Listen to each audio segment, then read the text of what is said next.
Hello friends, welcome to Vijay தியாக்ஸ். இன்றைக்கி நம்ம பண்ண போகிறது காளான் பெப்பர் மசாலா. அதுக்கு காளான் வந்து நான் கொஞ்சம் போல் மஞ்சள்தூள் அண்ட் மிளகாத்தூள் போட்டு கொஞ்சமாக நான் கலந்து வச்சுருக்கேன். இப்போ நம்ம கேஸை ஆன் பண்ணிக்கலாம்.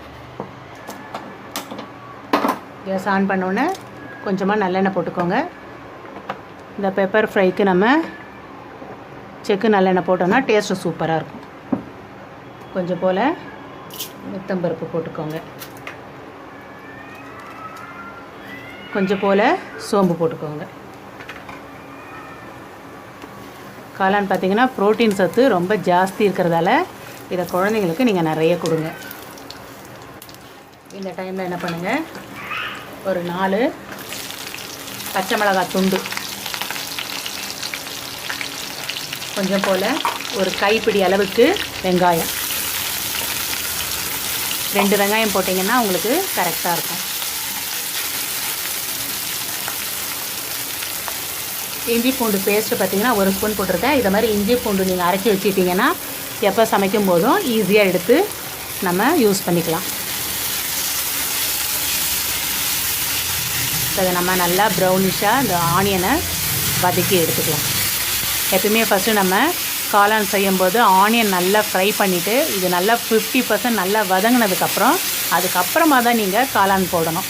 ஏன்னா காளான் பார்த்திங்கன்னா சீக்கிரமாகவே குக் ஆகிடும். அது குழந்தைங்க கொடுக்கும்போது சீக்கிரமாகவும் டைஜஷன் ஆகிடும். அதனால் காளான் வந்து நம்ம இந்த ஆனியன் நல்லா ஃப்ரை ஆகிட்டு 50% குக்கிங் முடிஞ்ச உடனே அதை அப்புறமா நம்ம ஸ்டார்ட் பண்ணி போட்டோன்னா கரெக்டாக ரெண்டும் ஃப்ரை ஆகிறதுக்கு கரெக்டாக இருக்கும். அதனால் இப்போ ஆனியன் நல்லா ப்ரௌனிஷாக வந்த பிறகு நம்ம அதுக்கப்புறமா வந்து நான் இப்போ பார்த்திங்கன்னா காளான் வந்து கொஞ்சம் போல் மஞ்சள் தூள், கொஞ்சமாக சில்லி பவுடர் போட்டு மிக்ஸ் பண்ணி வச்சுருக்கேன். இதை மாதிரி நீங்கள் மிக்ஸ் பண்ணி வச்சிட்டிங்கன்னா காளான் வந்து சப்புன்னு இல்லாமல் நம்ம ஃப்ரை பண்ணும்போது இதில் ஊறி இருக்கிறதால காளான் டேஸ்ட்டு பார்த்திங்கன்னா சூப்பராக இருக்கும். அதனால் நீங்கள் காளான் ஃப்ரை பண்ணும்போது பெப்பர் என்ன தான் நம்ம 2 ஸ்பூன் போட்டாலும் அதில் கொஞ்சமாக சில்லி பவுடர், கொஞ்சமாக சால்ட்டு, மஞ்சள் போட்டு கொஞ்சம் நேரம் பிசைஞ்சு ஊற வச்சுட்டு நீங்கள் இந்த மாதிரி காளான் பெப்பர் ஃப்ரை பண்ணிங்கன்னா டேஸ்ட்டு பார்த்திங்கன்னா சூப்பராக இருக்கும். இது ரசம் சாதத்துக்கு, சாம்பார் சாதத்துக்கு நல்ல ஒரு காம்பினேஷனாக இருக்கும். இப்போ பார்த்திங்கன்னா நல்லா ப்ரௌனிஷ் ஆகிடுது. இந்த டைமில் என்ன பண்ணுங்கள், நம்ம மிக்ஸ் பண்ணி வச்சுருக்கேன் காளானை இந்த ஆனியனில் போட்டு நல்லா டீப் ஃப்ரை பண்ணி எடுத்துக்கோங்க. இப்போ பார்த்திங்கன்னா ஆனியன் வந்து 50% குக் ஆகிடுது. இதுக்கு மேலே நீங்கள் இதோடு சேர்த்து ஒரு 100% குக் பண்ணிங்கன்னா ஃபுல்லாக நமக்கு குக்கிங் வந்து சீக்கிரமாக முடிஞ்சிடும்.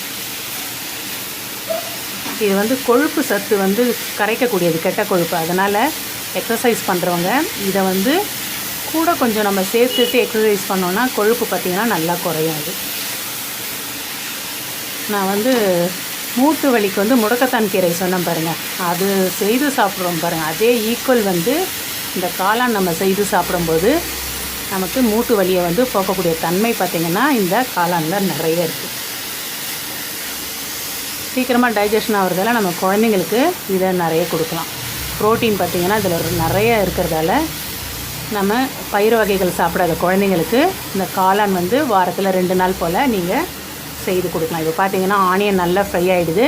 இது போட்டோன்னே 2 மினிட்ஸில் பார்த்திங்கன்னா நல்லா சுருங்கி ஃப்ரை ஆகி வந்துடுச்சு. இதை மாதிரி நீங்கள் ஆனியன் இந்த மாதிரி நல்லா ஃப்ரை ஆகிட்டே வர டைமில் என்ன பண்ணுங்கள், இப்போ முடிகிற டைமில் நம்ம பெப்பர் பவுடரை வந்து அப்படியே மேலே ஸ்ப்ரெட் பண்ணிக்கோங்க. நமக்கு காரத்துக்கு தகுந்த மாதிரி நீங்கள் பெப்பர் போட்டுக்கோங்க. இப்போ பார்த்திங்கன்னா நான் 1 ஸ்பூன் போல் நல்லா பெப்பர் போட்டு நல்லா மிக்ஸ் பண்ணியிருக்கேன். ஏன்னா வந்து பச்சை மிளகா நான் 1 போட்டிருக்கேன். அதுக்கப்புறம் பார்த்திங்கன்னா மிளகாய் தூள் வந்து நான் காளானில் போட்டு ஊற வச்சுருக்கேன். ஸோ அதனால் 1 ஸ்பூன் போல் நான் 3 வகையான காரம் போட்டிருக்கேன். பச்சை மிளகா போட்டிருக்கேன், சில்லி பவுடர் போட்டிருக்கேன், 1 ஸ்பூன் போல் மிளகுத்தூள் போட்டிருக்கேன். ஏன்னா 3 வகையான காரம் சேரும்போது காளானில் பார்த்திங்கன்னா டேஸ்ட்டு சூப்பராக இருக்கும். அதனால் நான் இது மாதிரி காரத்தை பிரித்து போட்டிருக்கேன். இப்போ 1 ஸ்பூன் போல் நான் பெப்பர் பவுட்ரு போட்டாச்சு. இதை நான் இப்போ டேஸ்ட் பண்ணி உங்களுக்கு டேஸ்ட் எப்படி இருக்குதுன்னு சொல்கிறேன்.